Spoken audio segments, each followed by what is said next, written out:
It's starting to feel really nice in here, Hannah commented as Claire hosed down the coke. Hannah went over to where Claire was standing and used the rake to begin pulling the coke across the holes in the metal ramp. With each pass of the rake, the heated material was exposed, which caused more steam to flow into the air. Each time she saw the glowing coke, Claire redirected the shower of water to help it cool down. With Claire using the hose and Hannah moving the large pile over the holes, it didn't take long before they saw the results of their effort. They looked like crystals, Hannah said in surprise while making use of the holes to break off the excess substance on the black blocks of coke. The way she moved the rake was as though she were cleaning the former coal. Moving closer and directing more of the water to a particular area, she grabbed one of the pieces and made sure to hose it down. With her gloved fingers, she applied pressure on the material she held. Black dried-on substance flaked off. Using the water and her fingers, it wasn't long before she held what looked like a crystal in her hand.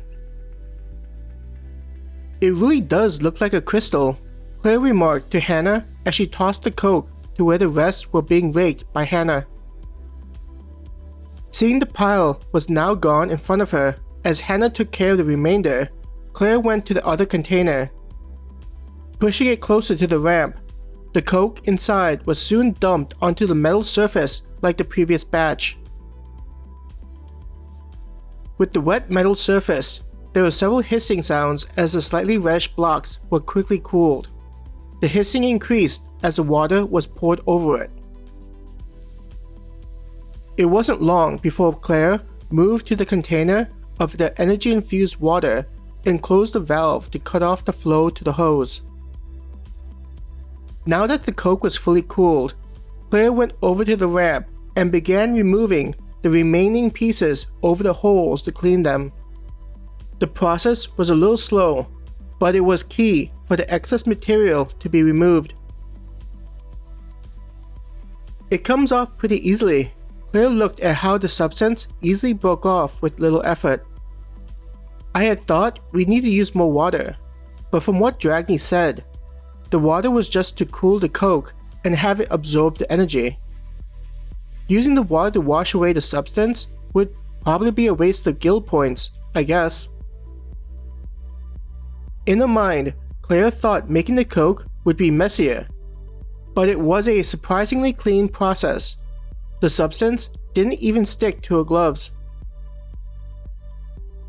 Making this definitely gives off a specialized skill vibe.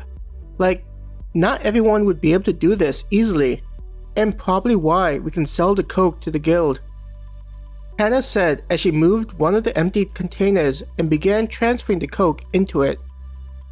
Even though they had been sprayed with water, each piece was already dried. "You take care of this. I'll fill up the oven with more coals," Claire informed her friend. Claire grabbed an empty container and moved to a large container filled with coals. She grabbed a shovel that was stuck inside the pile and began shoveling the coal. Compared to the first time they had done the work, the process felt as though it was proceeding much faster.